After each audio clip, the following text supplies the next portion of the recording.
Désolé, monsieur le président. C'est l'heure. Il faut vous réveiller. Il a essayé de se suicider. Il ne manquait plus que ça. Scanner. Faut lui faire un lavage d'estomac. En tant qu'avocat, j'affirme qu'il faut surseoir à cette exécution. Vous n'avez tout de même pas le fusil inconscient. Non, certainement pas. Non, le général de Gaulle tient à ce qu'il soit fusillé debout, contre un poteau d'exécution, comme un traître. Il faut le réanimer par tous les moyens.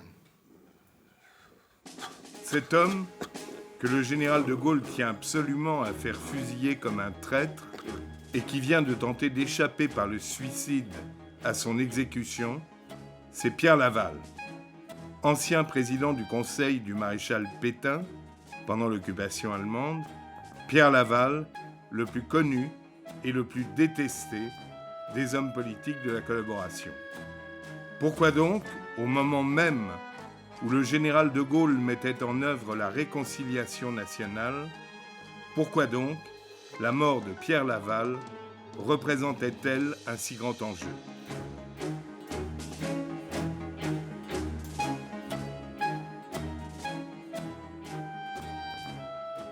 Dieu sait pourtant que la carrière du jeune Pierre Laval avait commencé comme une éclatante démonstration des vertus de l'ascenseur social de la Troisième République. C'est le 29 juin 1883 que naissait à Châteldon, petit bourg perdu aux confins des montagnes d'Auvergne, le troisième fils du modeste bougnat Baptiste Laval. Le garçon est baptisé Pierre Jean-Marie Laval. Il est né coiffé, c'est-à-dire avec beaucoup de cheveux. Et la sage-femme félicite les heureux parents Laval, c'est un signe de chance. Voilà un garçon qui réussira dans la vie. Le café des Laval est le mieux situé dans le bourg. Bourgeois et petits fermiers viennent y parler affaires, jouer aux cartes, boire une chopine et discuter politique. Circulant entre les tables, crâne rasé, comme tous les petits pauvres de l'époque, perdu dans un tablier blanc d'adulte, avec sur le bras la serviette traditionnelle des serveurs, le petit Pierre Laval, après l'école, sert les apéritifs aux heures de pointe.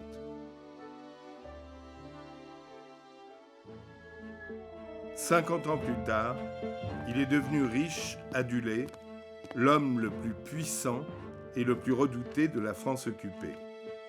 Pour arriver à ces sommets, Laval a travaillé, beaucoup travaillé. Boursier pendant ses années de lycée, puis pion pour financer ses études de droit, il devient avocat en 1908 et s'inscrit aussitôt au barreau de Paris. Socialiste dans l'âme, il se spécialise dans la défense des équarrisseurs de la Villette, des enfants exploités ou maltraités, des syndicalistes ouvriers, voire des anarchistes. Sa clientèle se recrute surtout dans les milieux misérables du nord de Paris, Pantin, Aubervilliers, Saint-Denis, La Courneuve. Ses clients ne l'appellent pas maître, mais Pedro ou Pierrot. Au moment où éclate le conflit en août 1914, il s'affirme profondément pacifiste et ne craint pas d'affirmer avec Anatole France « On croit mourir pour la patrie, on meurt pour des marchands de canons ». Pendant l'interminable guerre de 14-18, les hivers sans charbon et les printemps sans victoire font monter une rumeur sourde en faveur de la paix. Le 11 novembre 1918, le clairon de l'armistice annonce enfin aux combattants la fin d'une tuerie qui a saigné l'Europe à blanc. L'Allemagne capitule sans condition, mais la facture de la victoire est lourde. Un combattant français sur 5 est mort au feu. 1 400 000 soldats ne reviendront jamais, parmi lesquels près de 400 000 classés, portés disparus, qui n'auront même pas de sépulture. Le jour du défilé de la victoire, les gueules cassées et les grands mutilés auront l'honneur de prendre la tête des troupes qui remontent les Champs-Élysées. Ils sont près d'1 million à avoir perdu une jambe, un bras ou un visage.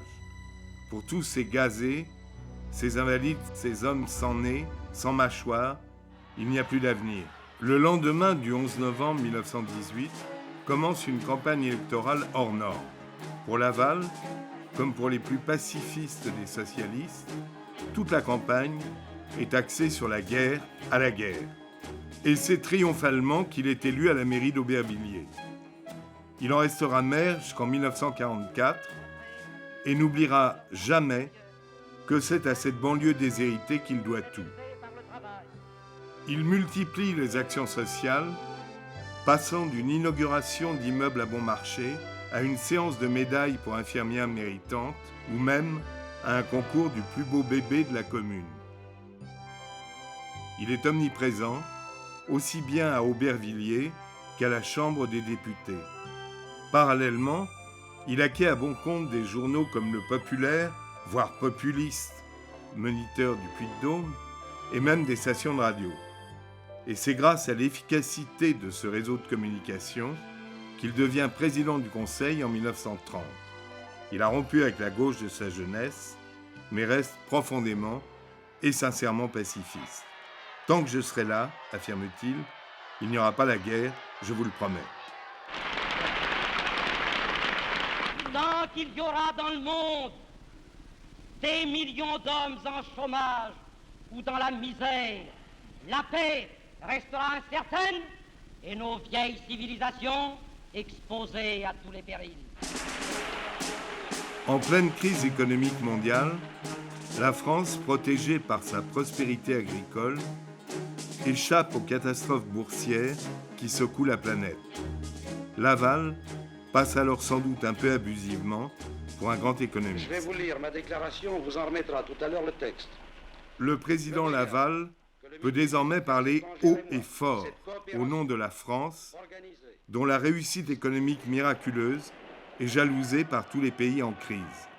Laval, qui n'a jamais voyagé, entame une tournée vertigineuse et triomphale dans les capitales du monde occidental. D'abord Berlin, où Laval réussit à faire acclamer par la foule, pour la première fois depuis la guerre, le drapeau français. Rome ensuite, où Laval est accueilli successivement par le pape Pie XI, puis par Mussolini, avec lequel il signe un traité d'alliance franco-italienne. En allant à New York discuter avec le président américain Hoover la situation économique mondiale, Laval réussissait l'exploit de traiter d'égal à égal avec le géant américain. Je suis heureux d'adresser mon salut le plus cordial au peuple américain. Une grande et vive amitié unit nos deux pays. Les gouvernements doivent travailler à vaincre la misère et à rétablir la prospérité. Ils doivent se consacrer sans répit à consolider la paix. En emmenant avec lui sa fille Josée, il inaugurait aussi une nouvelle forme d'humanisation, voire de pipolisation, du monde de la politique. Tell us about your arrival in America, Miss Laval. I'm very pleased to be in America. New York is an extraordinary city. Washington is very pretty too. They are very different, but I like them both. And I think that Washington looks very much like Paris. Sa popularité est immense. Et on associe à cette popularité sa fille Josée, qu'il a pris l'habitude d'emmener dans tous ses voyages. Au bal des Petits Lits Blancs, autre grande manifestation de l'hiver 1932, c'est plutôt gentiment qu'un sketch de Gaby Morlet moque la relation fusionnelle de Laval et de sa fille. On doit se résigner, tenir à ce qu'elle a signé, et ce qu'elle payera, Demandez à papa, et ce qu'elle voudra. demandez à papa. Ce n'est pas moi qui le faudra, n'interroge. C'est mon père, il est là, dans une loge. Est-ce que t'entendras? Demandez à papa. En 1935, le mariage de José Laval avec le comte René de Chambrun, descendant du marquis de Lafayette et à ce titre citoyen américain, est un des grands événements de la saison parisienne. Ambassadeurs en habit, dignitaires de tout pays, se pressent sur le parvis de l'église Sainte-Clotilde pour célébrer le bonheur de la fille de Laval. Mais la crise économique a rattrapé la France et Laval a dû quitter la présidence du Conseil. Au sein de gouvernements qui se succèdent à un rythme accéléré, Il est passé du ministère de l'Agriculture à celui des colonies, puis à celui du Travail, avant d'être nommé ministre des Affaires étrangères. Toute son action au Quai d'Orsay n'aura alors qu'un but, préserver la paix par tous les moyens, au moment où grondent de l'autre côté du Rhin les orages du national-socialisme. La Société des Nations est née de la souffrance des hommes. Elle a été édifiée sur les ruines et conçue pour empêcher le retour de la guerre. Je parle au nom d'un pays qui ne redoute pas la guerre, mais qui la hait. D'un pays animé d'une farouche volonté de paix. Préserver la paix par tous les moyens, même au prix d'alliance avec le diable. Pour contrer Hitler, Laval se rend en avril 1935 à Stresa, où il signe un traité d'alliance avec Mussolini, le maître de l'Italie fasciste. Les représentants de la France, de l'Angleterre et de l'Italie ont affirmé leur complet accord pour s'opposer à toute répudiation des traités et collaborer au maintien de la paix. Avant de quitter Stresa, je veux dire notre espoir ardent de voir la paix, si difficile à construire, devenir bientôt une réalité vivante. Aussitôt après, anticipant habilement le renversement des alliances européennes, Laval rencontre Joseph Staline à Moscou et jette avec le maître du Kremlin les bases d'une toute nouvelle et prudente amitié franco-soviétique.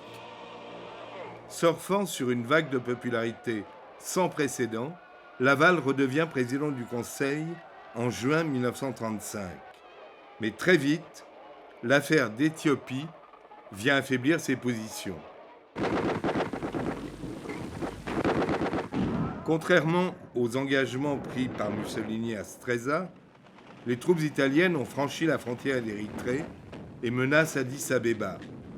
En quelques jours, l'Éthiopie est envahie. Mussolini triomphe. Annuncio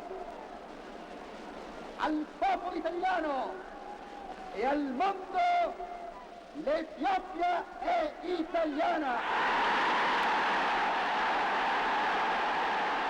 L'empereur Haïlé Sélassié a beau venir demander de l'aide à la Société des Nations, il se fait huer copieusement.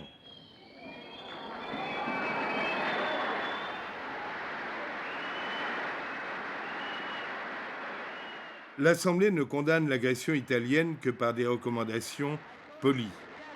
Et si Laval s'associe en termes mesurés à cette condamnation, son discours est avant tout un discours pacifiste, tout sauf la guerre. Nous sommes tous d'accord pour servir la cause de la paix.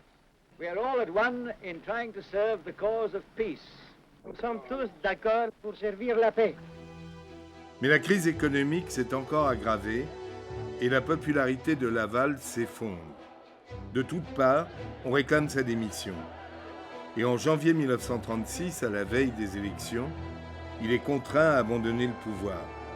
Désabusé, c'est depuis son fief électoral d'Aubervilliers qu'il assiste non sans amertume au triomphe du Front populaire en juin 1936. Bien qu'écarté du pouvoir par Léon Blum et par les socialistes, il affecte d'être parfaitement heureux entre Châteldon et Aubervilliers. Heureux de rendre service, heureux de remettre des médailles aux garçons de café et aux charbonniers de la commune. L'Algérien Ramdani, gagnant de la course, est félicité par M. Pierre Laval, maire d'Aubervilliers. Mais malheureux en voyant les menaces que Hitler fait peser sur la paix.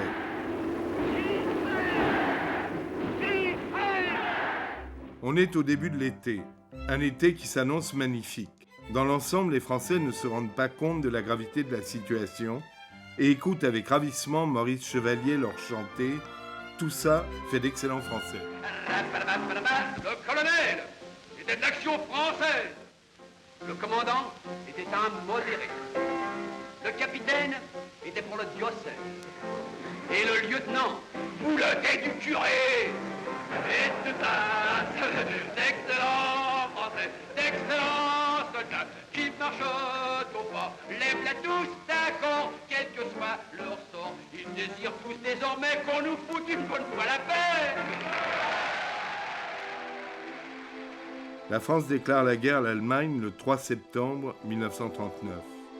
Laval, las de jouer les Cassandres, assiste désabusé à la débâcle. En quelques semaines, l'armée française s'est littéralement écroulée, pratiquement sans combattre. Sur toutes les routes de France, c'est l'exode. Des centaines de milliers de civils terrorisés fuient vers le sud. Paris est déclarée ville ouverte et les troupes allemandes y entrent triomphalement le 14 juin 1940.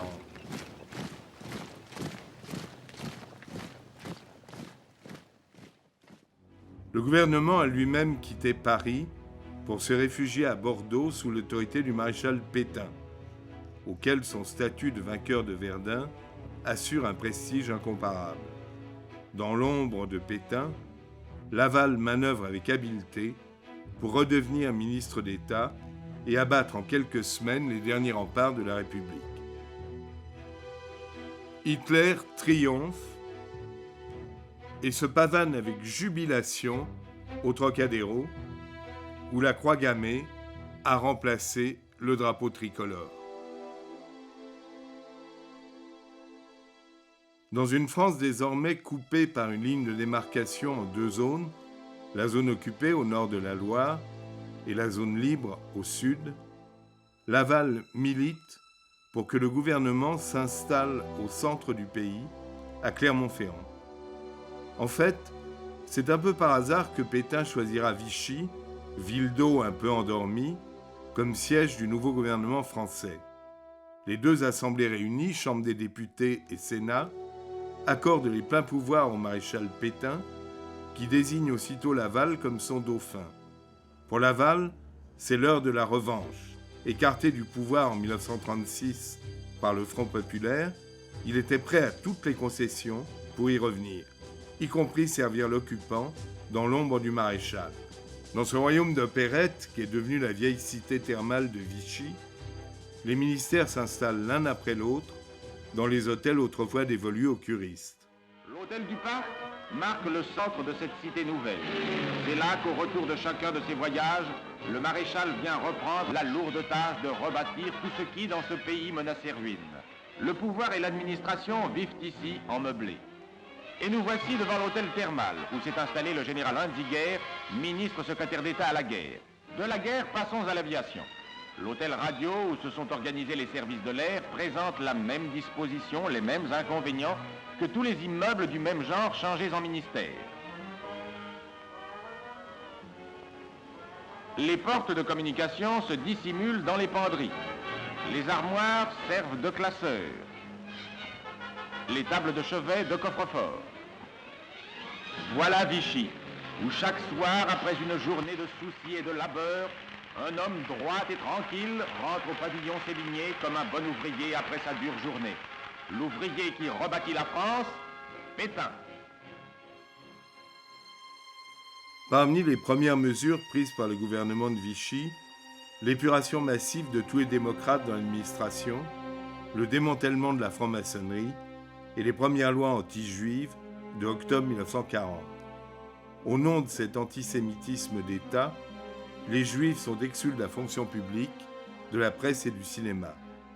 Pierre Laval n'est pas à l'origine de ces mesures, mais il laisse faire, même s'il organise avec l'aide de son gendre René de Chambrun, une filière pour permettre aux intellectuels juifs en danger de gagner les États-Unis. En fait, la passivité de Laval devant les exigences des occupants allemands s'explique par une soif du pouvoir forcenée. Laval prépare l'avenir, un avenir qu'il imagine volontiers sans Pétain, pour lequel il n'éprouve plus désormais que compassion et mépris. Avec son vieil ami d'avant-guerre Otto Abetz, il réussit à monter en octobre 1940 la rencontre de Montoire entre Pétain et Hitler. Film saisissant où le grand soldat que le monde entier admire se montre devant le vainqueur aussi grand qu'il fut héroïque au jour sombre de l'armistice. Accompagné par M. von Ribbentrop, ministre des Affaires étrangères du Reich, le chef de l'État va s'entretenir de la reconstruction de l'Europe avec le Führer chancelier dont les paroles d'accueil rendront hommage à sa valeur, à son courage, à sa sagesse. Dans l'ombre de Pétain, et sans son accord, Laval suscite également une rencontre en gare d'Andaille entre Hitler et Franco. Loin de lui profiter, cette initiative va au contraire coûter très cher à Laval. Furieux, Pétain a l'impression d'avoir été manipulé. S'appuyant sur ceux des ministres qui lui sont tout dévoués et qui détestent Laval, il le fait arrêter et conduire en résidence surveillée à Châteldon. Les Allemands et Otto Abetz n'ont guère apprécié cette soudaine démonstration d'autorité de Pétain. Ils vont s'employer à ramener Laval au pouvoir, malgré une impopularité croissante et malgré l'opposition du maréchal, qui ne veut pas entendre parler d'un retour aux affaires de son ancien président du Conseil. Un incident dramatique va précipiter la résurrection politique de Laval. Le 27 août 1941, il assiste à la cérémonie célébrant le départ pour le front russe du premier contingent de la LVF. La LVF, la Légion des volontaires français, créée par les ultra-collaborationnistes de Marcel Déat pour lutter contre le bolchevisme. C'est cette minute même qu'un misérable a choisi pour attenter au jour du président Laval. Grièvement blessé par un exalté d'extrême droite, Laval s'en sort par miracle. Au cours de sa longue convalescence à Châteldon, Laval craint d'être écarté définitivement du pouvoir. Il envisage même de partir aux États-Unis lorsqu'il est contacté par le maréchal Göring, qui l'assure que Hitler considère son retour comme essentiel pour les bonnes relations franco-allemandes.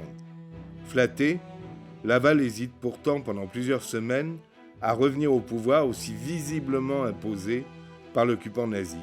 Mais la rage de gouverner, la revanche à prendre sur Pétain et la conviction que sa présence à la tête de l'État peut éviter à la France des souffrances supplémentaires lui font accepter la charge de former un nouveau gouvernement.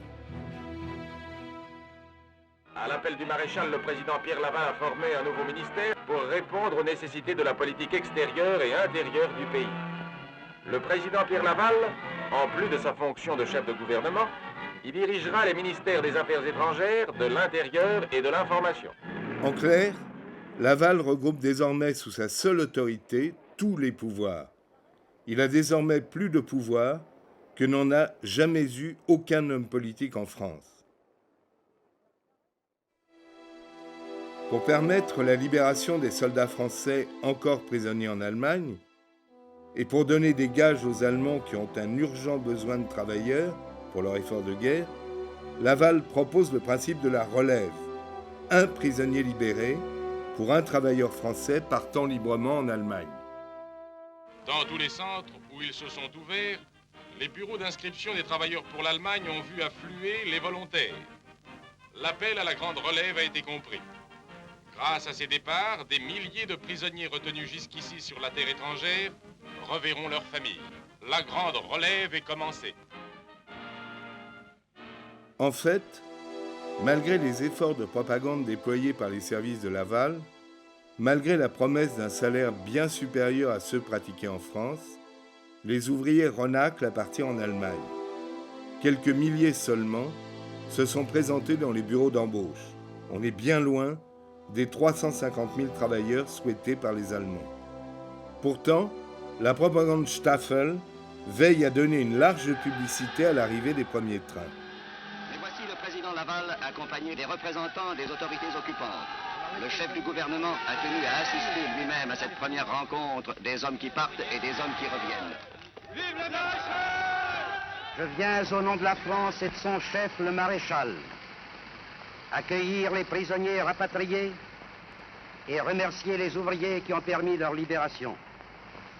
C'est ainsi que la relève a commencé. Vive la France! Vive le Val! Vive le Val! Vive le maréchal!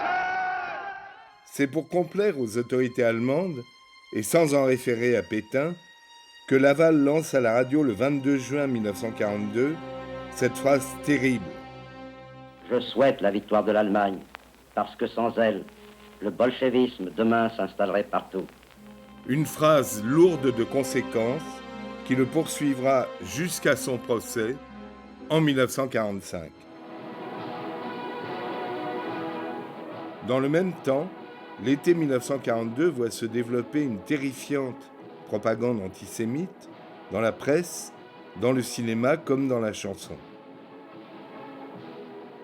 Il se fait avec sa bande, prêteur ou carambouilleur, pas besoin qu'on vous le demande, vous répondez tous en chœur, c'est Youpin, c'est toujours le seul Youpin. Cette campagne est de toute évidence destinée à anesthésier l'opinion publique face au durcissement des mesures anti-juives, en particulier le port de l'étoile jaune, imposé à tous les juifs âgés de 6 ans et plus. Une campagne qui culmine avec la fameuse exposition Le Juif et la France. Certes, Laval n'en est pas l'initiateur, mais il ne fait rien pour s'y opposer.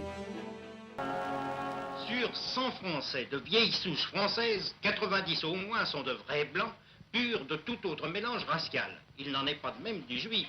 Celui-ci est issu de métissage accompli il y a déjà plusieurs millénaires entre des Aryens, des Mongols et des Nègres. Il est réconfortant de voir que le public s'intéresse particulièrement à l'étude des caractéristiques du juif qui lui sont présentées dans la section morphologique de l'exposition Le Juif et la France. Ainsi grossit chaque jour le nombre des Français qui, sachant discerner le juif, pourront se protéger contre ces agissements. C'est pendant l'été 1942, justement, que René Bousquet, nommé chef de la police par Laval, met au point les grandes rafles de juifs, en particulier la rafle du Veldiv. Dans la nuit du 16 juillet 1942, des dizaines d'autobus parisiens sont réquisitionnés. C'est la police française, aux ordres de Laval et Bousquet, et elle seule, qui procède à l'arrestation des familles juives. Pas moins de 9000 policiers français sont mobilisés pour incarcérer 12 000 juifs. Après un bref séjour au Vélodrome d'hiver, les juifs arrêtés sont conduits à Drancy, une cité HLM en construction, où ils sont parqués dans des conditions inhumaines sous la surveillance de gendarmes français. Ils sont ensuite embarqués dans des wagons de marchandises comme des animaux. Aux questions des policiers français, les soldats allemands ont ordre de répondre que les convois partent pour la Pologne où doit être créé un État juif.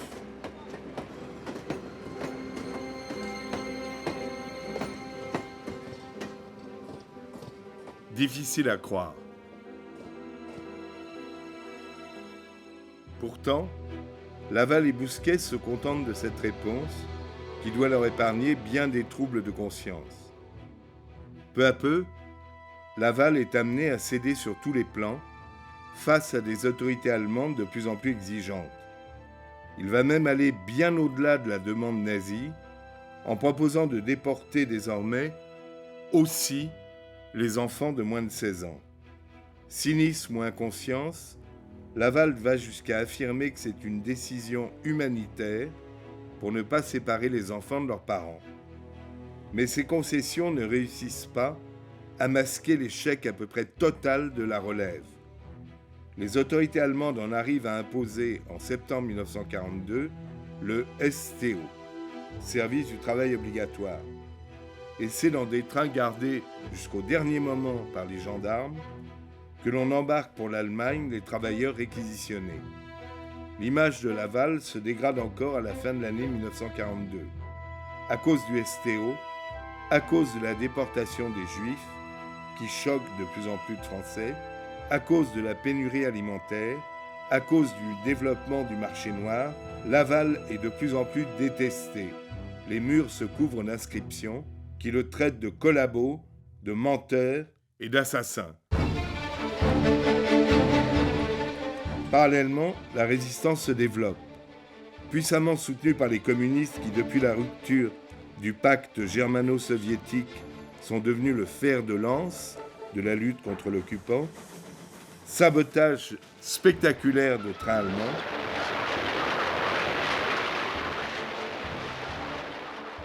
attentats meurtriers contre la Wehrmacht, Mais la répression s'intensifie. Rafles, perquisitions, arrestations massives ne laissent aucun répit aux combattants de l'ombre, souvent extrêmement jeunes. Simulacres de procès, exécutions sommaires, parfois même sans jugement.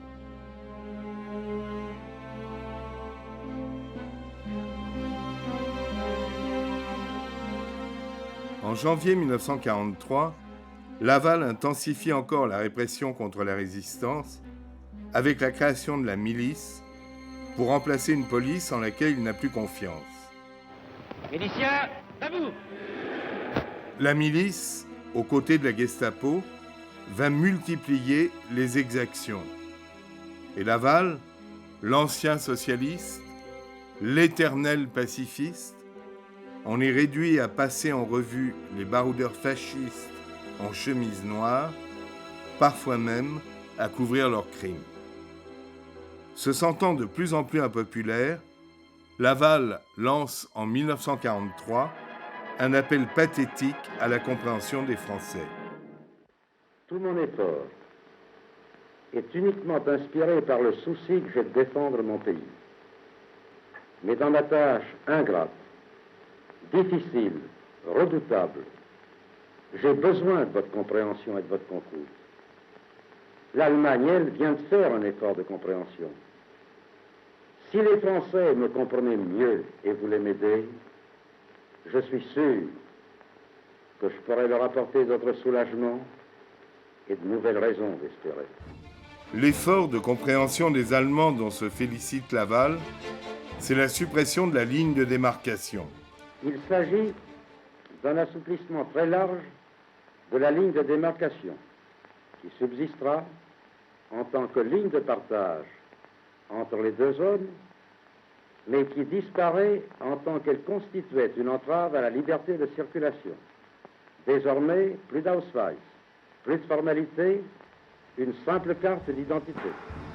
En fait, la fin de la ligne de démarcation va surtout signifier la fin de la zone libre.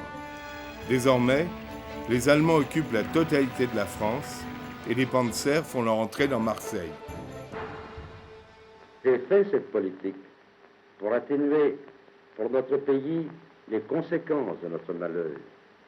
Et j'ai fait cette politique parce que j'ai le sentiment qu'un continent est en train de s'organiser et que la France doit s'intégrer librement dans la nouvelle Europe. Ayant obtenu une rencontre avec Hitler en Bavière, Laval se rend vite compte que dans le projet nazi de Nouvelle Europe, la France n'est plus que quantité négligeable. Il revient extrêmement déçu de son entretien avec le Führer. Obsédé par le maintien de l'ordre et inquiet des progrès spectaculaires de la résistance, Hitler exige la révocation de Bousquet à la tête de la police unifiée et son remplacement par Darnand, chef de la milice. Au printemps 1944, pour la première fois, Paris est bombardé par l'aviation alliée. Plus de 100 points de chute sur Paris, parmi lesquels rue du Cherche-Midi, rue de Vaugirard, avenue du Maine, rue Croix-Nivert, place Ballard, quai de Javel, boulevard Murat, rue Michel-Ange, rue Chardon-Lagache, avenue de Versailles. De nombreux foyers parisiens sont en deuil, plus de 100 morts, 225 blessés, tel est le bilan. Laval doute désormais de la victoire allemande. Mais il est trop tard, bien trop tard, pour faire machine arrière. Au mois d'avril 1944, il doit même accompagner le maréchal tout au long de son voyage triomphal à Paris. Toujours aussi populaire, Pétain se fait acclamer depuis les Champs-Élysées jusqu'à l'hôtel de ville par des centaines de milliers de personnes. Ayant à ses côtés le président Laval, notre chef, avec sa coutumière simplicité, va parler au peuple de Paris. Je viens vous faire une visite. Je ne peux pas m'adresser à chacun de vous en particulier. C'est impossible, vous êtes trop nombreux. Je pense à vous beaucoup. Mais soyez sûrs que dès que je le pourrai, je viendrai. Et alors ce sera une visite officielle. Alors, à bientôt, j'espère.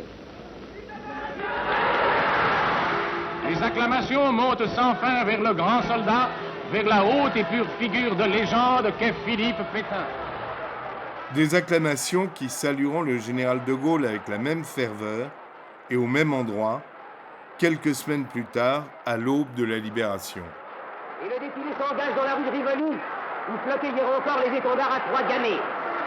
Les acclamations redoublent. La joie déferle de rue en rue, partout. Le général de Gaulle salue Paris et le remercie.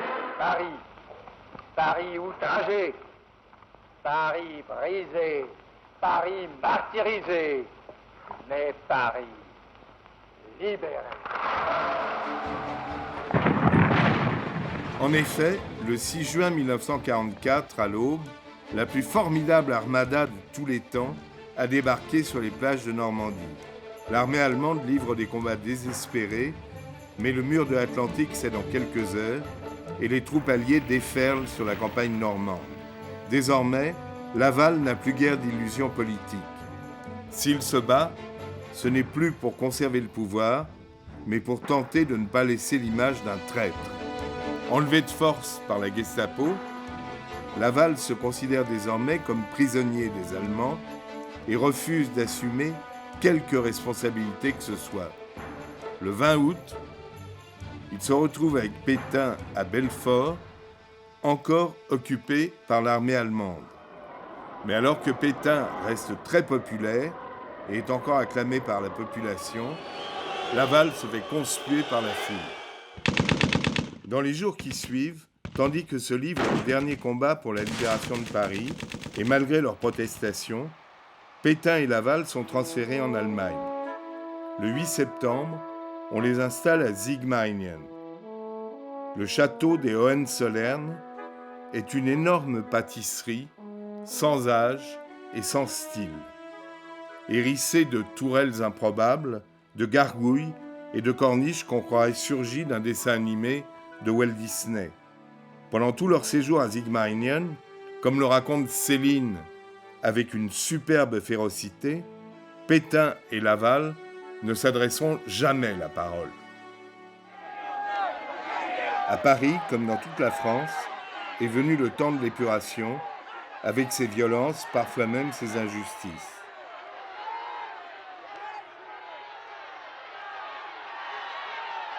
Un peu partout, on pourchasse et on arrête les individus suspectés de collaboration. Les exécutions sommaires se multiplient.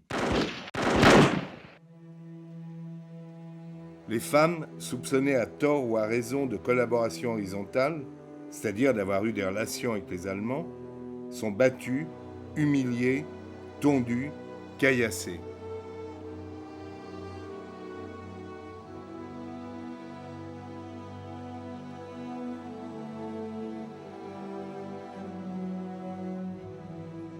Les photos et les affiches de Laval sont arrachées, piétinées, déchirées.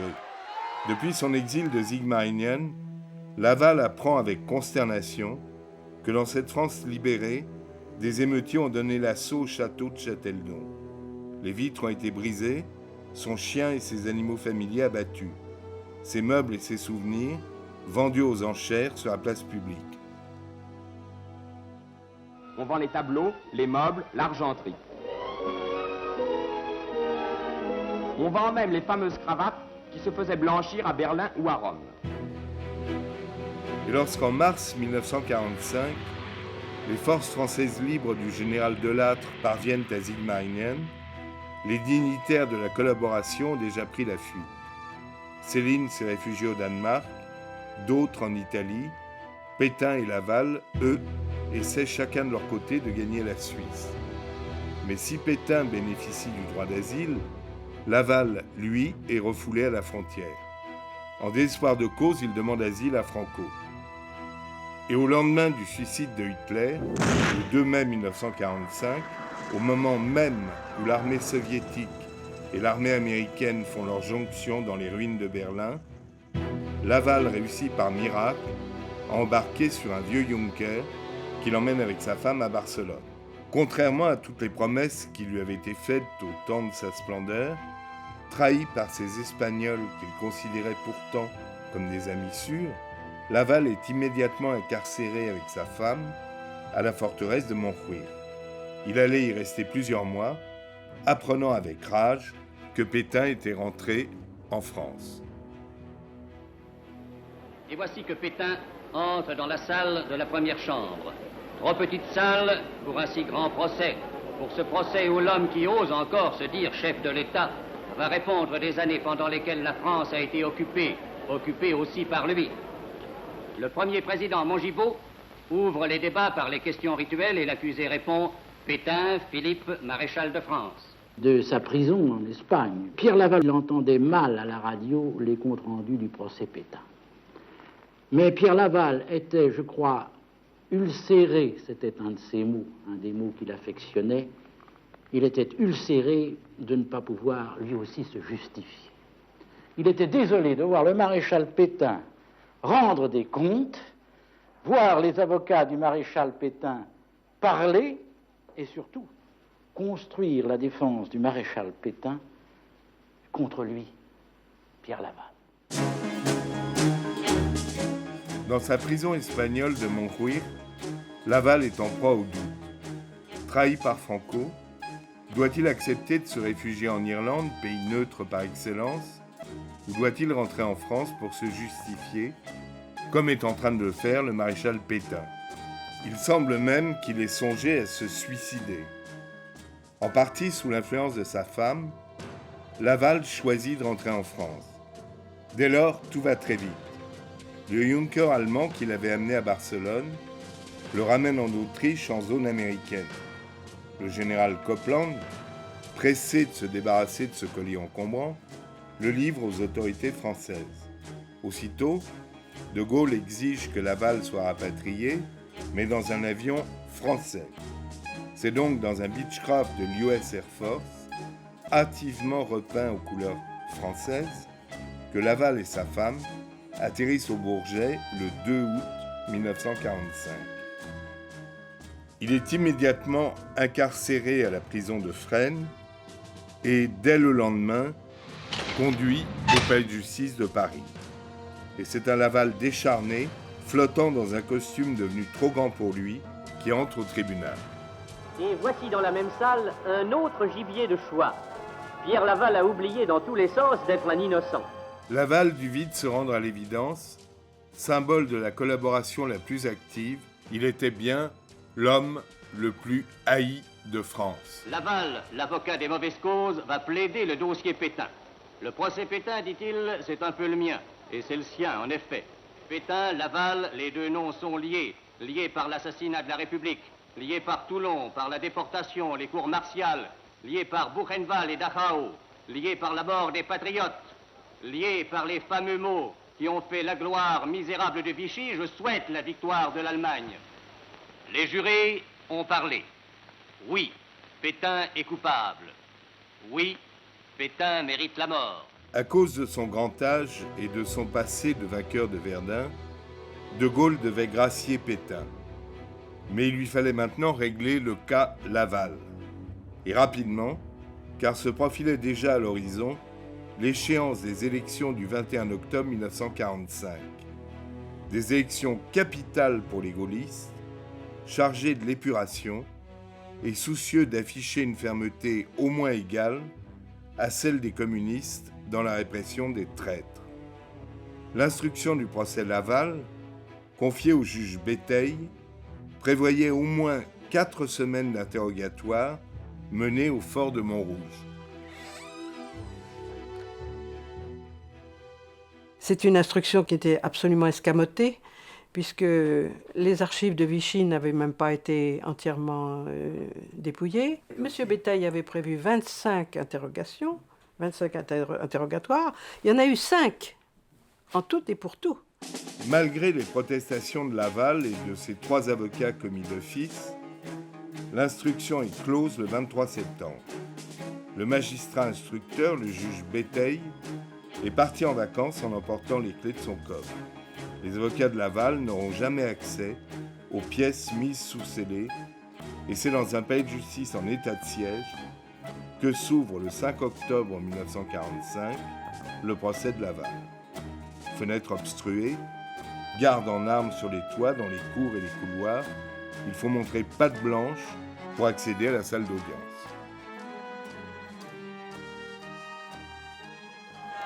Lorsque Laval pénètre dans l'enceinte du tribunal, c'est une bête fauve qui entre dans l'arène.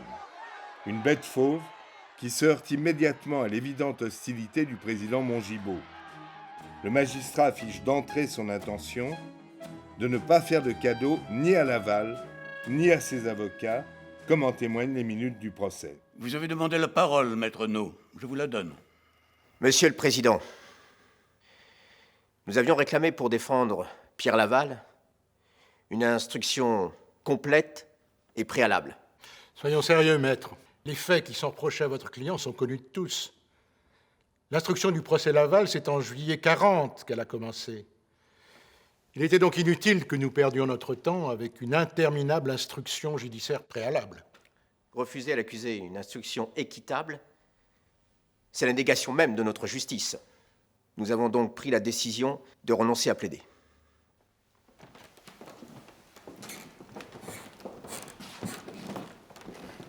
Je constate que vos trois avocats, maître No, maître Baraduc et maître Jaffray, ont renoncé à plaider en arguant d'une prétendue insuffisance d'instruction. Ils ont eu raison et je les approuve.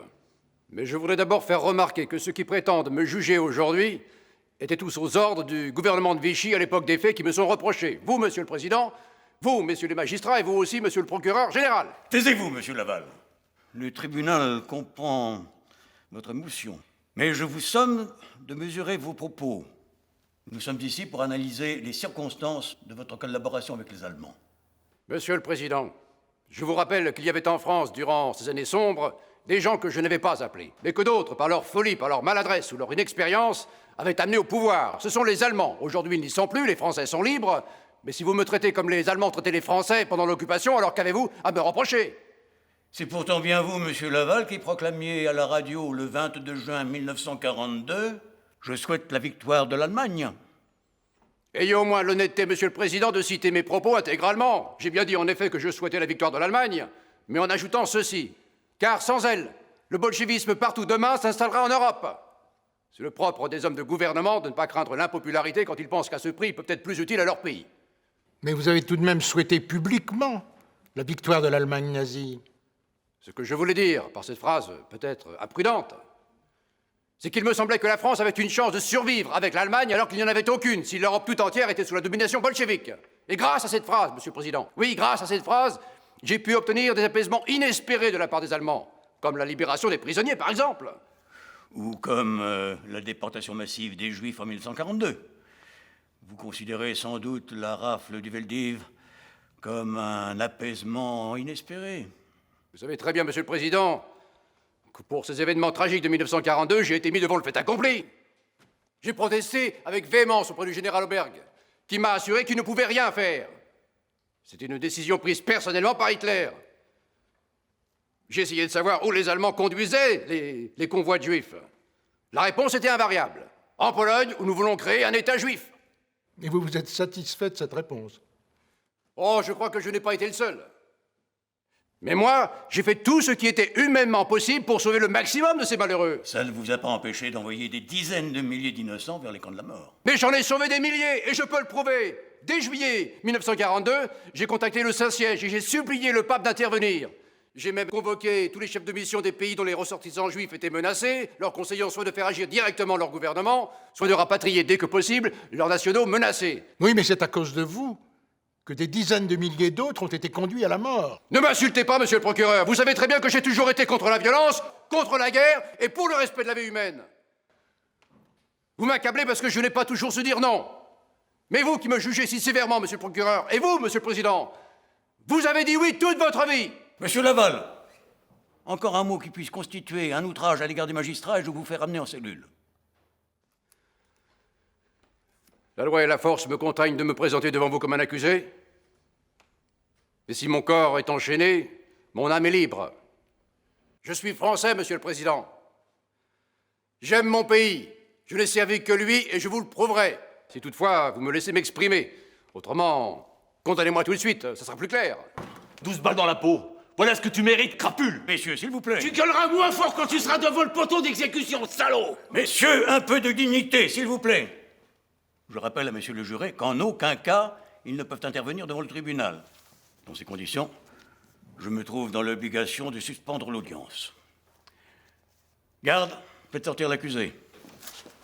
Monsieur le Président, la façon injurieuse dont vous m'avez traité tout à l'heure et les manifestations auxquelles se livrent certains jurés montrent clairement que je suis la victime d'un crime judiciaire. Je n'accepte pas d'en être le complice. Le refus de poursuivre l'instruction, autant que le fait brutal de m'avoir mis dans l'impossibilité de me défendre, établissent de manière certaine que tout a été prévu et organisé pour m'empêcher de parler. Craint-on que je mette en cause certaines personnalités? Redoute-t-on à ce point la vérité? Dans cette situation, je préfère me taire, et vous continuerez sans moi cette mascarade. Sale traite, fumier, ordure, va. C'est dans ce climat délétère de violence et d'extrême confusion, et en l'absence de Laval, que le verdict est rendu. L'heure est venue de payer. Et c'est devant un fauteuil vide la sentence que la France attendait, la mort. L'affaire Laval a été abominable. Abominable. En ce sens que l'instruction a été bâclée au vrai sens du mot. Le procès a été mal conduit, il n'a pas disposé des garanties nécessaires. Je suis le premier à le reconnaître. Mais ça ne veut pas dire que Laval était un innocent. Si on disposait maintenant du temps nécessaire, fût-ce 1 an, 2 ans, 3 ans, pour réexaminer un à un tous les arguments et tous les moyens de défense de Laval, on n'arriverait pas à la même condamnation, la seule qui s'imposait, la mort. Or, il fallait fusiller Laval avant les élections fixées au 21 octobre. À l'aube du 15 octobre, malgré la tentative de suicide au cyanure de Laval, on convoqua donc un peloton d'exécution à la prison de Fresnes. Encore fallait-il pouvoir fusiller Laval vivant. Alors? Il est tiré d'affaire. Médicalement parlant, vous pouvez le fusiller. Les sœurs finissent de l'habiller. Mais il peut marcher. Il peut tenir debout. Pour le reste... Bon, faites préparer une chaise pour le transporter le cas échéant. Suis-je bien coiffé? Mon écharpe tricolore. Je ne peux pas mourir sans mon écharpe tricolore. On ne perdons pas de temps, Laval. C'est assez pénible pour tout le monde. Pourquoi? Vous avez peur d'être en retard pour le déjeuner? Ça suffit. Allons-y.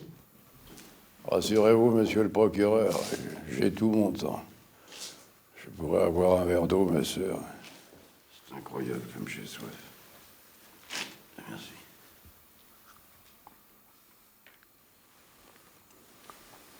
Bon, allons-y, mes amis. Sinon, le procureur Mornay va encore s'énerver pour son déjeuner.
Le président du Conseil meurt debout.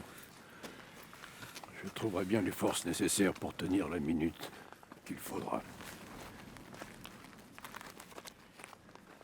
Je voudrais commander moi-même le peloton d'exécution.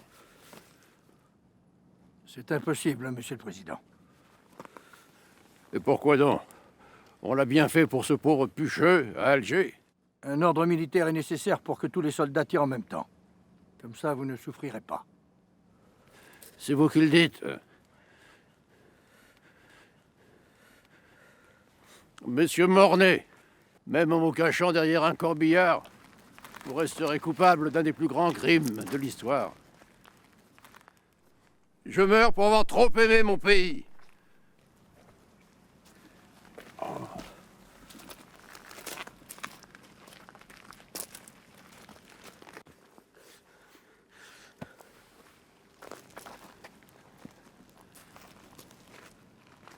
Restez. Je veux que mon dernier regard soit pour des visages sympathiques, comme ceux de mes avocats.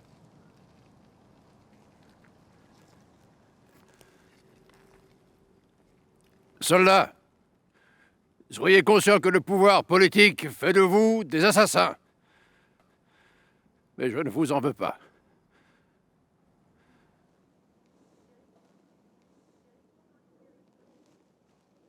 À mon commandement, premier rang, genou à terre.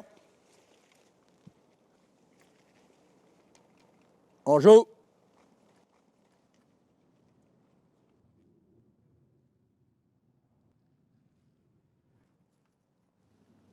Feu! L'arme au pied.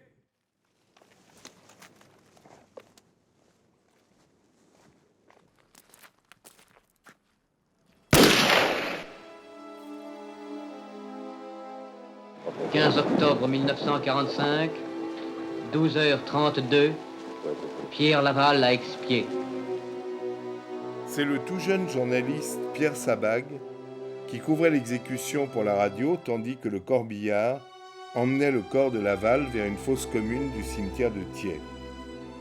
Quelques mois plus tard, la famille de Laval obtenait l'autorisation de transférer son corps du cimetière de Thiais jusqu'au cimetière du Montparnasse.